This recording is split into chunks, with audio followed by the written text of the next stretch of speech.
My son stood on my doorstep holding white roses, the same flowers he'd brought to his father's funeral, while I counted the $3 million his uncle had just deposited in my account. The irony wasn't lost on me that David had chosen the exact flowers that symbolized new beginnings, because this was certainly going to be a fresh start for both of us. What he didn't know was that I'd spent the last week planning exactly how to make him pay for stealing my house and leaving his 64-year-old mother to sleep in her Honda Civic for 2 weeks. If you're watching this, subscribe and let me know where you're watching from. Let me back up and tell you how a retired elementary school teacher from Ohio ended up homeless, then millionaire, then plotting revenge against her own child. My name is Margaret Sullivan, though everyone calls me Maggie. And 6 months ago, I thought I was the luckiest mother alive. I had a beautiful house in Westerville that my late husband Tom and I had paid off after 30 years, a comfortable pension, and a son who seemed to genuinely care about my well-being. David would call twice a week, visit every Sunday for dinner, and always insisted on helping with yard work or minor repairs. "Mom, you're getting older," he'd said over pot roast one evening in June. "What if something happens to you in this big house? What if you fall down the stairs?" His wife, Vanessa, nodded sympathetically. "We worry about you living alone, Maggie." Their concern seemed so genuine, so loving. David had inherited his father's earnest brown eyes and soft-spoken manner, and when he looked at me with such worried affection, my heart melted. That's when they presented their solution. "We've been thinking," Vanessa said, her voice gentle. "What if we moved in here with you? We could take care of the house, help with everything, and you wouldn't have to worry anymore." David leaned forward eagerly. "And Mom, to make it official and protect your assets, we should probably transfer the deed into my name. That way, if anything happens, there won't be any legal complications." I should have seen the red flags. I should have questioned why a 39-year-old man and his wife suddenly wanted to live with his elderly mother. Instead, I saw it as the answer to prayers I didn't even know I'd been saying. They moved in that July, and for exactly 6 weeks, it was wonderful. David mowed the lawn and fixed the creaky porch step. Vanessa cooked elaborate dinners and redecorated the guest room. They insisted on paying all the utilities and groceries as their contribution to the household. But fairy tales don't last, especially when they're built on lies. The first crack appeared on a sweltering August afternoon when I overheard David on the phone in Tom's old study. "Yeah, the deed transfer went through last month," he was saying. "Once we get her moved out, we can renovate the whole upstairs and probably get $750 for it in this market." My blood turned to ice water. "Moved out?" I stood frozen outside the door, my hand gripping the doorframe so hard my knuckles went white. The conversation I overheard that day changed everything, though I was too shocked to act on it immediately. Instead, I became a spy in my own home, paying attention to details I'd previously ignored. Like how David and Vanessa had started receiving mail addressed to our house even before they moved in. Like how Vanessa had begun rearranging furniture and removing my personal photos, claiming she wanted to freshen up the decor. Like how they'd both grown irritated whenever I wanted to use the living room in the evenings, suggesting I'd be more comfortable upstairs in my bedroom. The second conversation I overheard was even more damning. It was a Tuesday night in early September, and I'd come downstairs for a glass of water. They were in the kitchen, voices low but intense. "She's getting suspicious," Vanessa was saying. "Yesterday, she asked me why I was looking at real estate websites." David's response made my stomach drop. "We need to move faster then. I'll call Peterson tomorrow about the power of attorney papers." Power of attorney. The words hit me like a slap. They weren't just planning to sell my house. They were planning to have me declared incompetent so they could control all my assets. 35 years of marriage to Tom, 30 years of teaching third graders, a lifetime of careful saving and responsible living, and my own son was plotting to steal it all. I crept back upstairs and sat on my bed in the dark, my heart pounding so loud I was sure they'd hear it downstairs. How long had this been planned? Had David's Sunday dinners and concerned phone calls all been part of some elaborate scheme? I thought about the deed transfer I'd signed so trustingly, believing it was just paperwork to protect my interests. The lawyer David had insisted we use was his golf buddy, someone who'd rushed me through the signing with barely an explanation. The next morning, I called my own attorney, Harold Weinstein, who'd handled Tom's estate. "Harold, I need to understand something about my house," I said carefully. "If the deed is in my son's name but I'm still living here, what are my legal rights?" The silence that followed was longer than I expected. "Maggie," Harold said finally, "if the deed is in his name, he owns the house. You're essentially a tenant at will. He could ask you to leave at any time. A tenant at will. In the house where I'd raised my child, where I'd nursed my husband through cancer, where I'd planned to live out my golden years." I hung up the phone and walked through the rooms that suddenly felt foreign. The kitchen where I'd packed thousands of school lunches, the living room where David had taken his first steps, the master bedroom where Tom had died in my arms 3 years ago. None of it belonged to me anymore. That afternoon, while David was at work and Vanessa was at her book club, I did something I'd never done before. I searched their belongings. In Vanessa's jewelry box, I found business cards for 3 different real estate agents. In David's desk drawer, I discovered printed emails about home renovation loans and a folder labeled Mom's Finances that contained photocopies of my bank statements going back 2 years. How had he gotten those? The answer was simple and devastating. He'd been planning this for a very long time. The end came swiftly, once I knew what to look for. 3 days after my discovery, David sat me down for what he called a serious conversation about your future, Mom. He'd prepared a speech. I could tell because his words came out too smoothly, too rehearsed.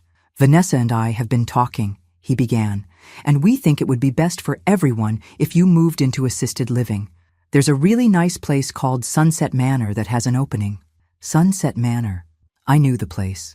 It was where Martha Henderson from church had gone when her family decided she was too much trouble to care for at home.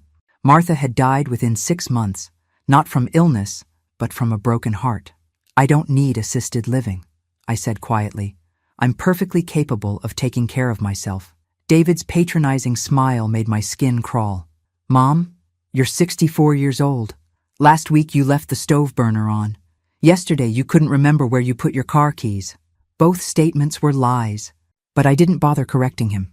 The stove incident had been him cooking breakfast before work. The car keys had been in Vanessa's purse after she'd borrowed my car for errands, but facts weren't going to matter here.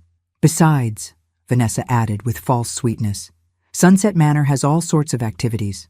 Game nights, craft classes, movie screenings. You'd love it there." "And what happens to this house?" I asked, though I already knew the answer. David and Vanessa exchanged a quick glance. "Well, since it's in my name now, we'll probably sell it," David said. "The real estate market is really good right now. And honestly, Mom, maintaining a house this size is getting expensive. The money from the sale will help pay for your care." Help pay for my care. More lies. I'd already looked up Sunset Manor's rates online. Even their most expensive private room cost less per month than my house was worth. The remaining money would disappear into David and Vanessa's renovation dreams and vacation plans. "I need some time to think about this," I said finally. David's face hardened slightly. "Mom, we're trying to do what's best for you. Don't make this harder than it needs to be." 2 days later, I woke up to find all the locks changed. I stood on my own front porch at 7 in the morning, still in my nightgown and robe, holding my purse and the small overnight bag I'd packed the night before, when I'd sensed something was coming. David opened the door just wide enough to speak through the gap. "I'm sorry, Mom, but this is for your own good," he said. "The people from Sunset Manor will be here at 10 to pick you up. There's no point in making a scene. Making a scene.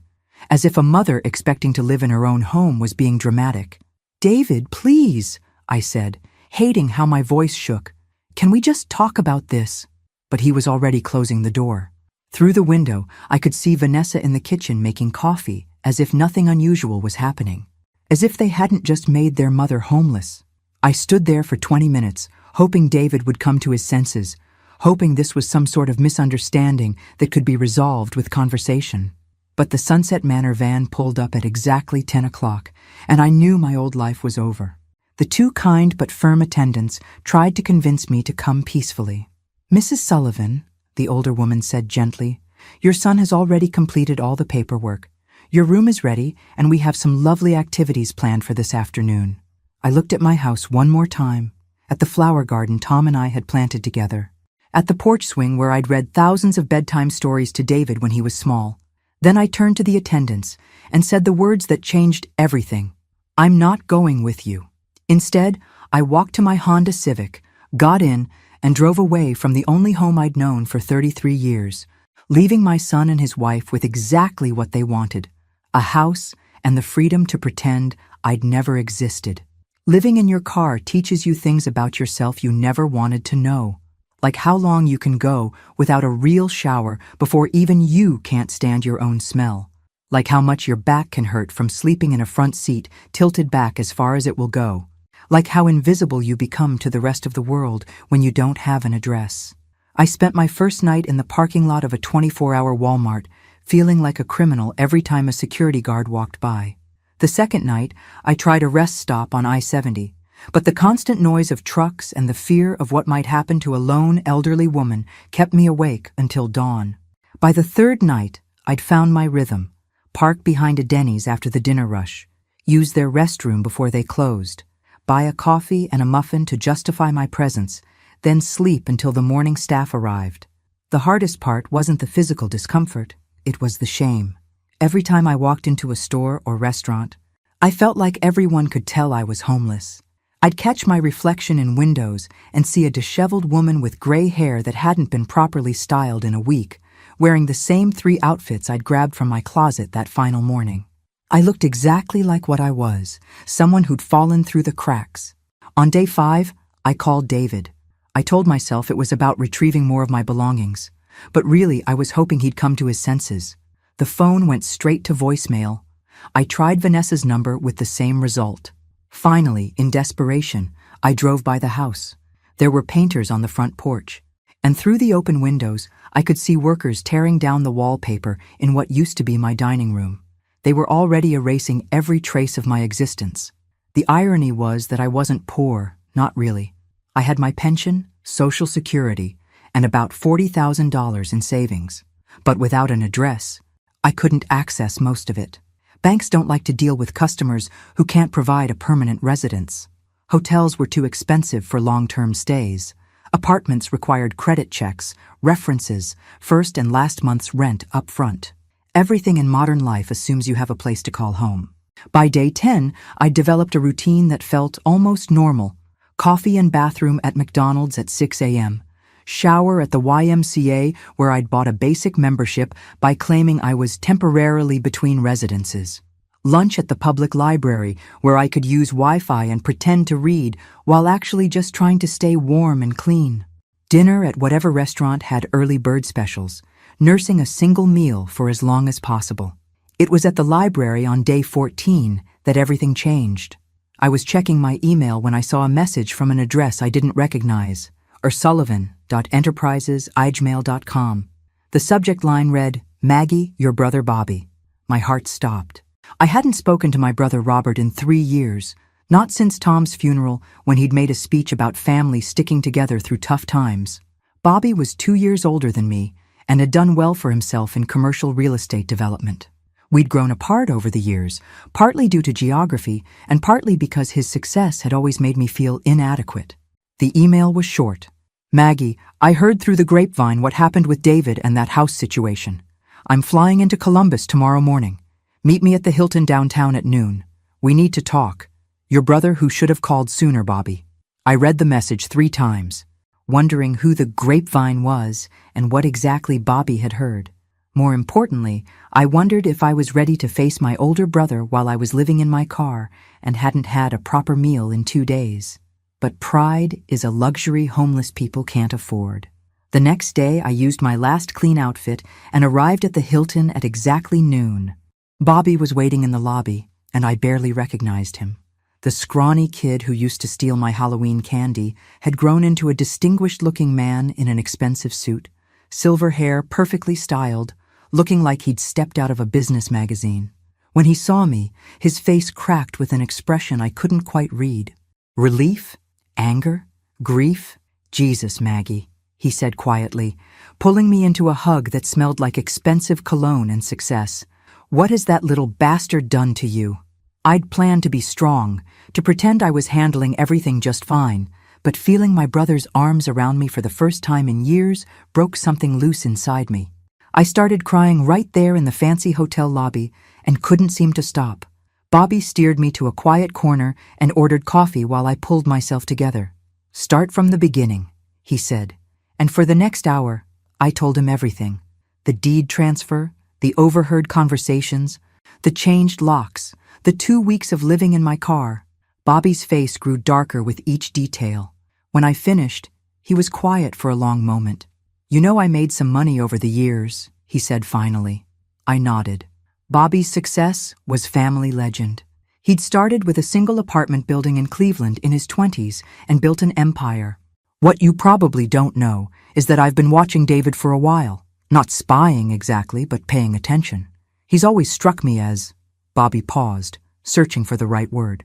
"Entitled. Even as a kid. Remember Tom's funeral?" I remembered.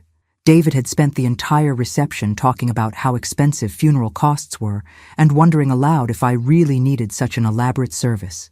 "He cornered me that day," Bobby continued, "asking questions about your finances, how much Tom left you, whether you had a will, whether you'd considered simplifying your assets.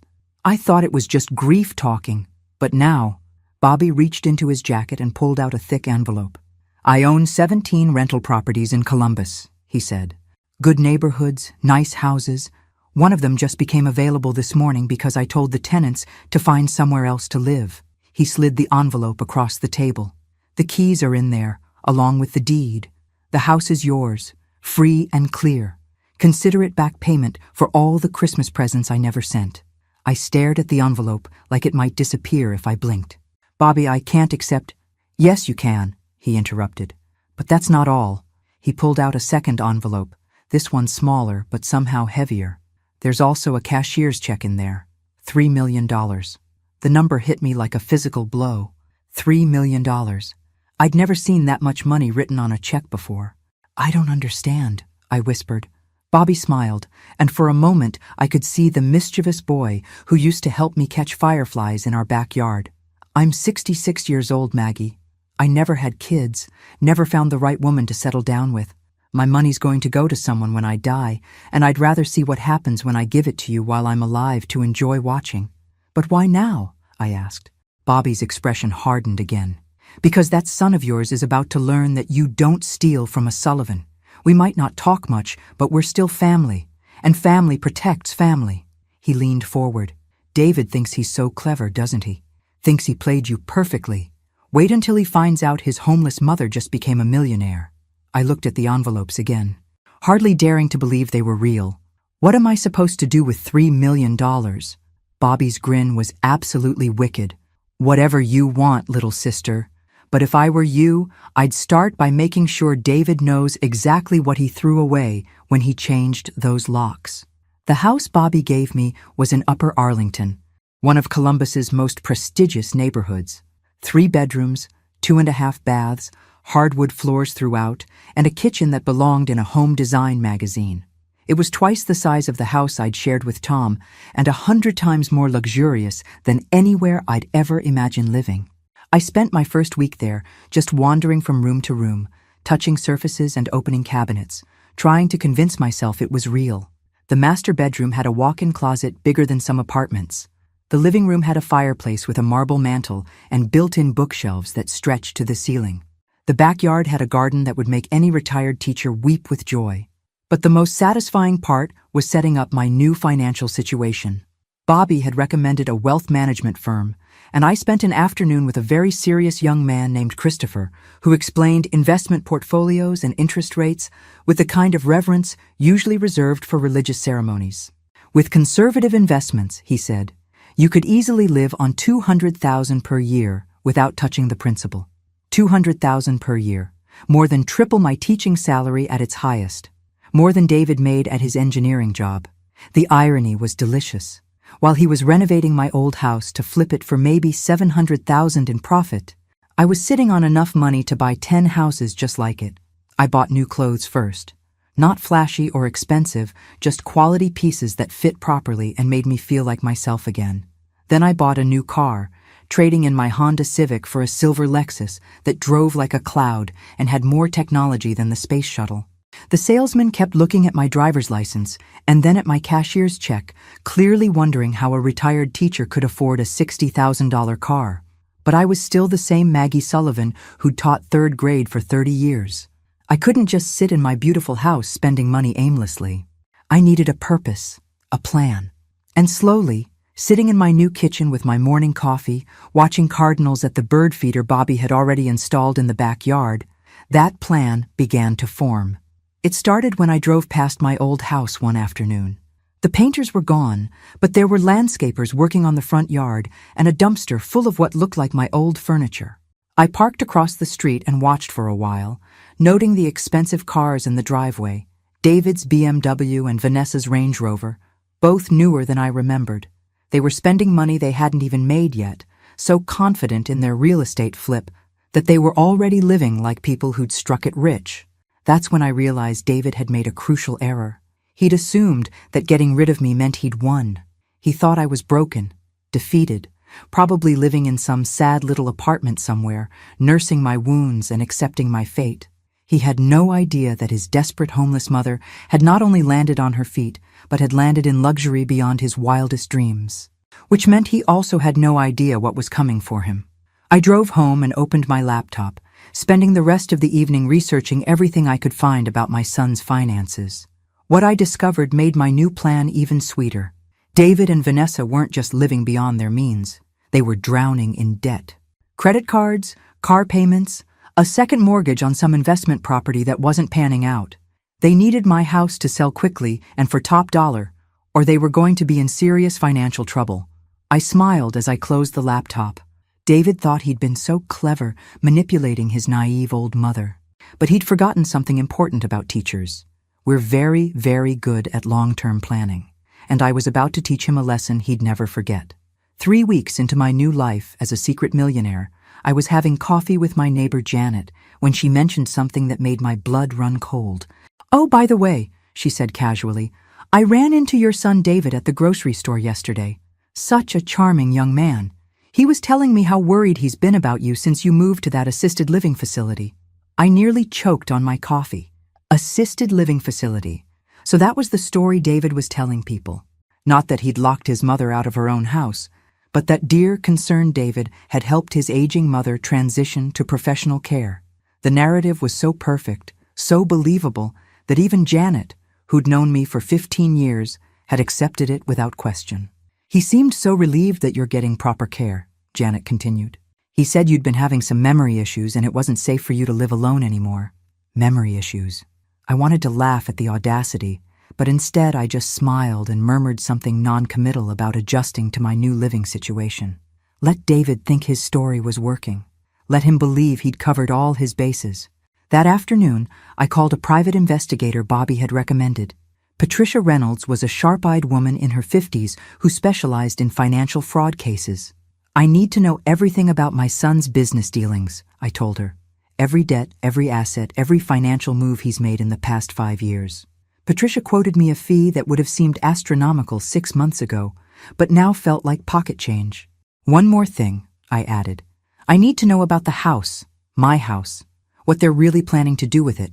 Patricia nodded and made notes. "Most people think they're smarter than they are when it comes to covering their tracks," she said. "Give me 2 weeks." While Patricia did her work, I did mine. I contacted Harold Weinstein, my old attorney, and asked him to quietly research whether there was any legal recourse for the way the deed transfer had been handled. "Maggie," Harold said carefully, "elder abuse cases are complicated, especially when family members are involved. But if we can prove fraud or undue influence," he trailed off meaningfully. I also began cultivating my new image as the tragic mother. I joined a support group for seniors dealing with family estrangement.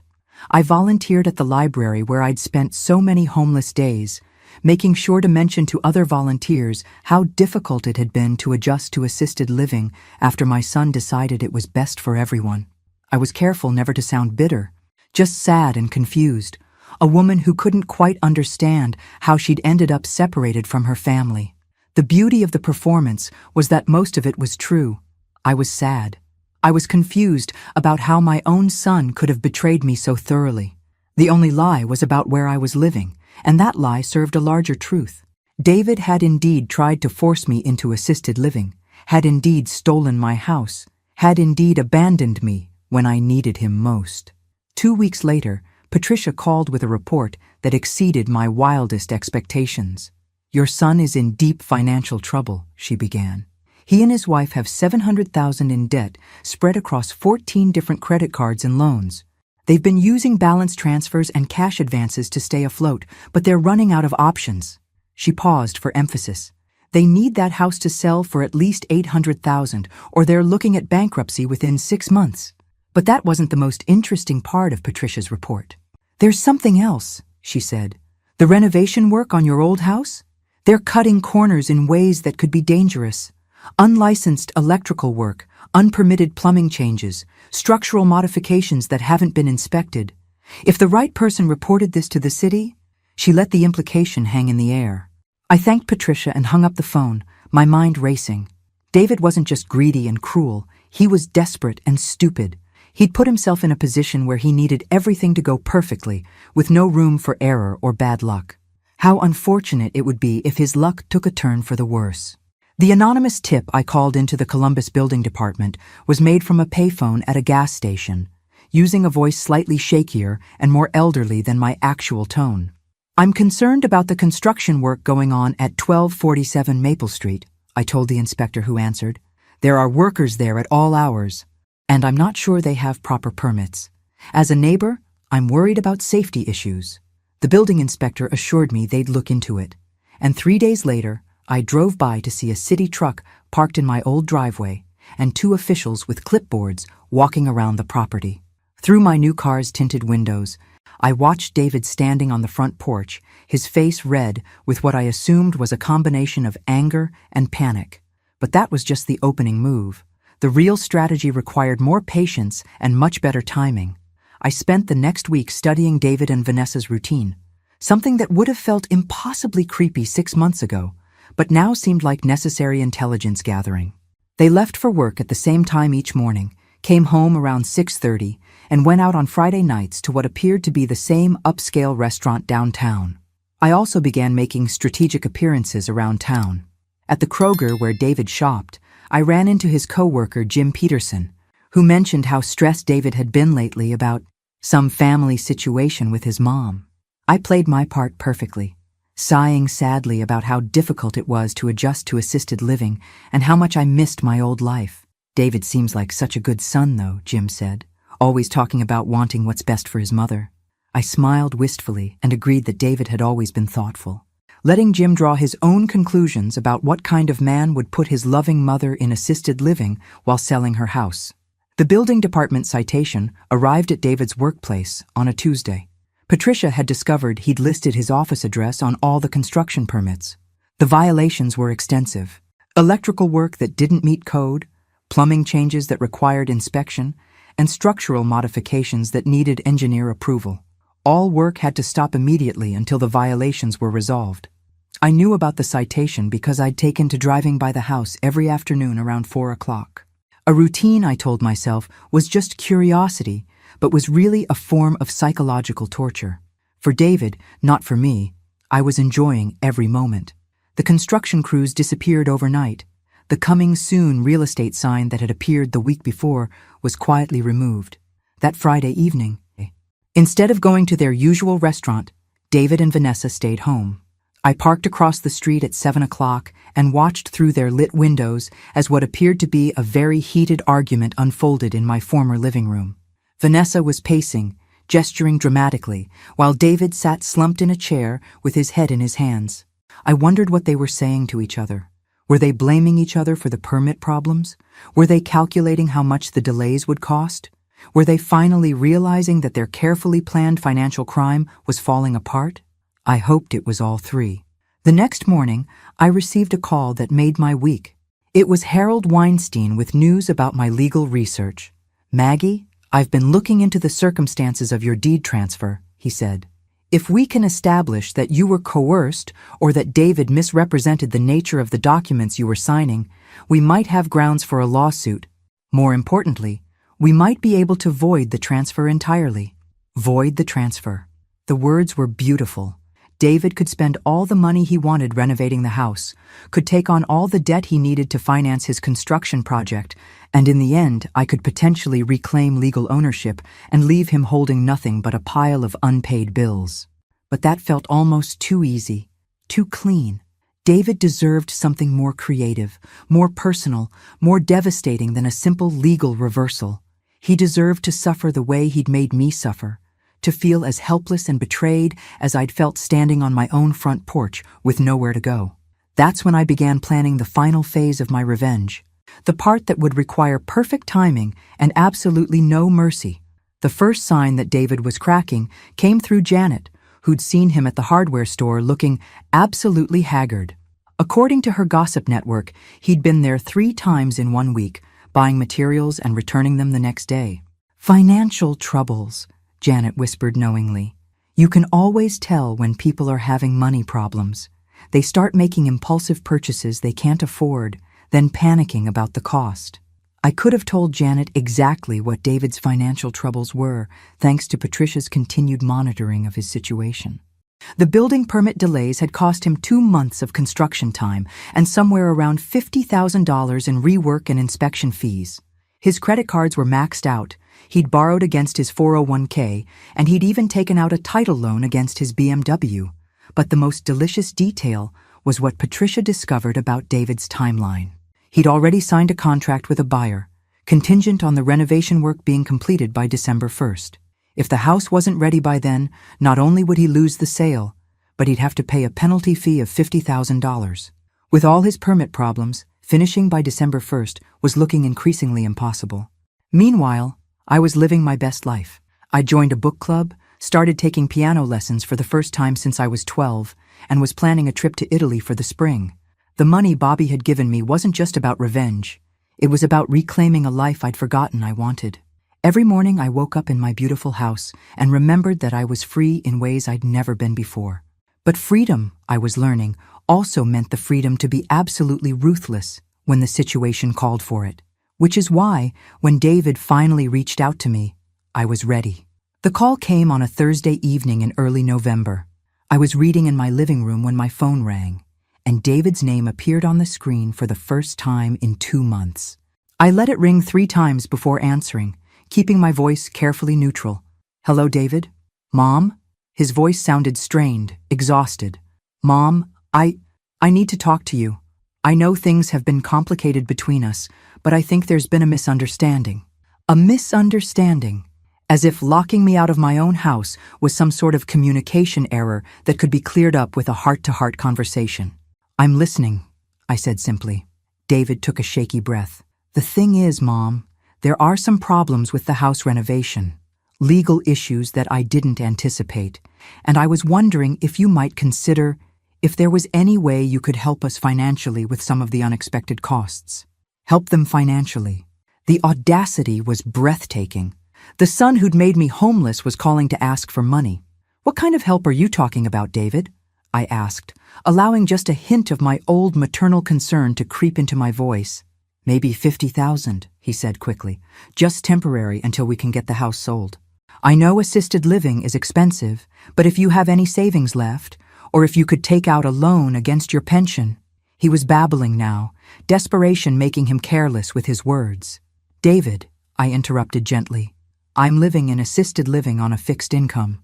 I don't have $50,000. It wasn't technically a lie. I didn't have $50,000. I had $3 million. But David didn't need to know that. The silence stretched out for almost 30 seconds. When David spoke again, his voice was different, harder. Mom, you have to understand. If this house renovation fails, Vanessa and I could lose everything. Our cars, our credit, maybe even our jobs if we have to declare bankruptcy. You're my mother. Doesn't that mean anything to you? And there it was. The same manipulation he'd used to get me to sign over the deed.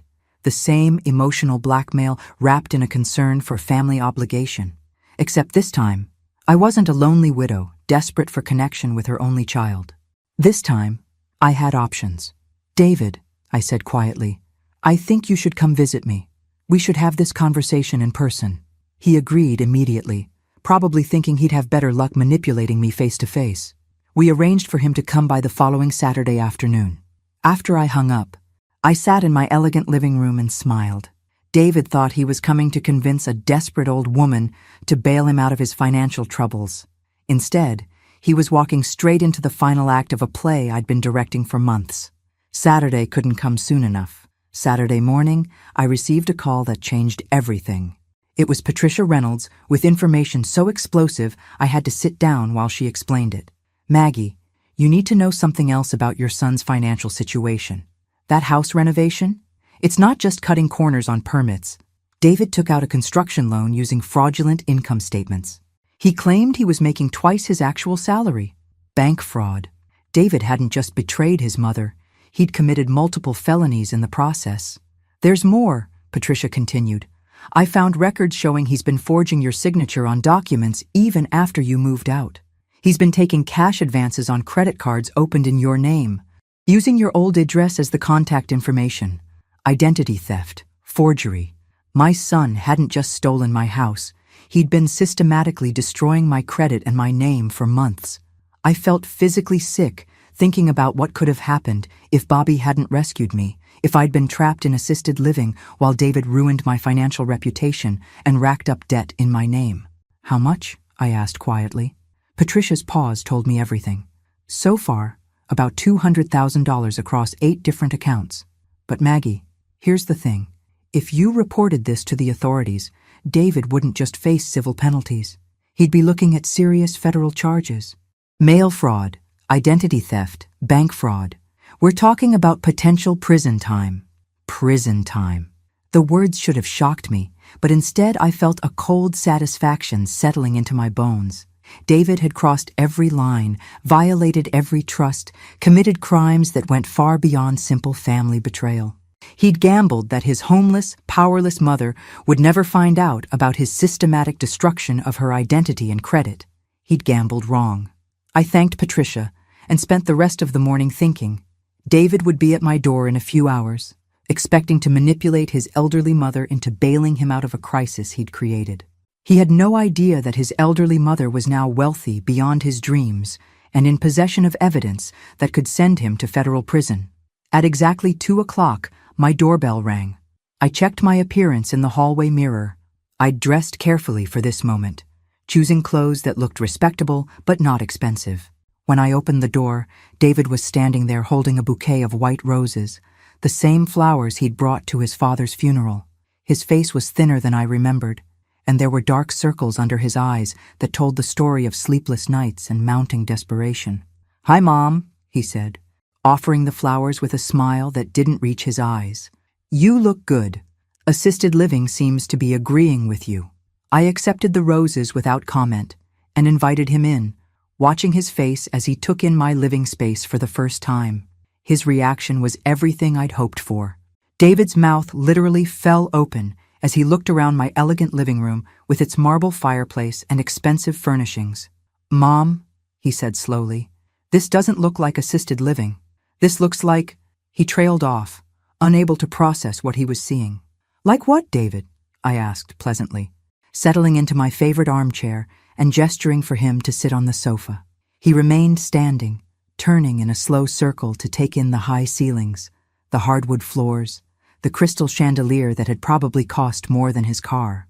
"This looks like a millionaire's house," he said finally, his voice barely above a whisper. I smiled and reached for the tea service I'd prepared earlier, taking my time with the ritual of pouring and adding sugar, while David stood frozen in the middle of my living room, clearly trying to understand how his homeless mother had ended up in luxury that exceeded his wildest dreams. "David," I said calmly, "we need to talk about those credit cards you've been opening in my name, and the construction loan you fraudulently obtained using fake income statements, and the $200,000 you've stolen from me over the past 8 months." The white roses fell from his nerveless fingers and scattered across my Persian rug like snow. The silence stretched between us for what felt like an eternity, while David's face went through a fascinating series of expressions: confusion, realization, panic, and finally a kind of desperate calculation. I could practically see his mind racing, trying to figure out how much I knew and whether there was any way to talk himself out of the corner he'd painted himself into. "Mom," he said finally, his voice carefully controlled, "I think there's been some confusion. If there are financial irregularities, I can explain everything. The construction loan paperwork was complicated, and maybe there were some errors." I held up my hand to stop him, and something in my expression made him fall silent immediately. "David, sit down." It wasn't a request. He sank onto my sofa like a marionette with cut strings, and I took a moment to study my son's face. When had he become such a stranger to me? When had the little boy who used to bring me dandelions from the backyard turned into a man who could look me in the eye while systematically destroying my life? "I know about all of it," I said quietly. "The fake income statements, the credit cards opened in my name, the forged signatures, the $200,000 you've stolen from me over 8 months. I know about the building code violations, the unpermitted work, the buyer's contract that expires in 3 weeks. I know you're facing bankruptcy if that house doesn't sell, and I know you've committed multiple federal crimes in the process." David's face went ashen. "How could you possibly know all that?" I smiled. "Because, David, I'm not the helpless old woman you thought you were manipulating. I'm not living in assisted living. I'm not struggling on a fixed income, and I'm not the same person who signed over her house deed because she was so desperate for her son's love and approval." I stood up and walked to the window, looking out at my beautiful garden. "Would you like to know where I've been living since you locked me out of my own house? Would you like to know how I went from homeless to living in a house worth more than yours in the span of 6 weeks?" David said nothing, but I could feel his eyes following my every movement. "Your Uncle Bobby gave me this house, David. Free and clear, no mortgage, no strings attached. He also gave me $3 million to start over with." I turned back to face him and watched all the color drain from his face. $3 million, David. More money than you'll make in your entire lifetime, even if you manage to avoid prison. "Prison?" The word came out as barely a whisper. I returned to my chair and picked up a manila folder I'd placed on the side table earlier. Bank fraud, mail fraud, identity theft, forgery. According to my attorney, you're looking at potentially 15 to 20 years in federal prison, not to mention complete financial ruin and the certainty that you'll never work in engineering again. David was shaking now, his hands gripping his knees so tightly his knuckles were white. "Mom, please, I can explain everything. The financial pressure, the debt, the fear of losing everything we worked for." "Everything you worked for?" I interrupted. "David, you worked for nothing. You stole everything. You stole my house, you stole my money, you stole my identity, and you tried to steal my dignity by telling everyone I was a confused old woman who needed assisted living." I opened the folder and spread Patricia's investigation report across the coffee table between us. Bank statements, forged documents, credit applications, loan paperwork. The evidence is overwhelming, David. You left a paper trail that a first-year law student could follow. You were so confident that your stupid mother would never find out what you were doing that you got careless. "What do you want?" he asked finally, his voice hollow. The question I'd been waiting for. The moment when my son would finally understand that the balance of power between us had shifted completely and permanently. "What do I want?" I repeated thoughtfully. "I want you to understand what it feels like to lose everything that matters to you. I want you to know what it's like to be betrayed by the person you trusted most in the world. I want you to experience the kind of helplessness and desperation you forced me to live with." I closed the folder and smiled. "The good news, David, is that I'm not going to send you to prison. I'm not going to call the FBI or press charges or destroy your life the way you tried to destroy mine." His face flooded with relief, so profound, I almost felt sorry for him. Almost. "The bad news," I continued, "is that I'm also not going to help you. Not with money, not with loans, not with anything. You're going to face the consequences of your choices all by yourself, just like you forced me to do. Your house renovation will fail, you'll lose your buyer, you'll face bankruptcy, and you'll have no one to blame but yourself." I stood up and walked to the front door, opening it wide. "Those are beautiful roses, David," I said, looking down at the scattered flowers on my rug. "White roses for new beginnings. How fitting. This is definitely a new beginning for both of us. The difference is, mine includes $3 million and the most beautiful house in Upper Arlington. Yours includes bankruptcy, professional ruin, and the knowledge that the mother you threw away like garbage is living better than you ever will. David stumbled to his feet and walked toward the door like a man in a trance. When he reached the threshold, he turned back one more time. "Mom, I'm sorry," he said, and for the first time since he'd arrived, his voice sounded like the little boy I'd once loved unconditionally. "I know you are, David," I replied gently. "You're sorry you got caught. You're sorry your plan failed. You're sorry you underestimated me. But you're not sorry you tried to destroy me, because if you had succeeded, you'd be celebrating right now instead of apologizing." I closed the door and locked it, then returned to my living room where the scattered white roses were the only evidence that my son had ever been there at all. Through the window, I watched him drive away in his BMW, probably for the last time before the bank repossessed it. Then I called Bobby to tell him the good news. David's lesson was complete, and justice had finally been served. Thanks for listening. Don't forget to subscribe and feel free to share your story in the comments. Your voice matters.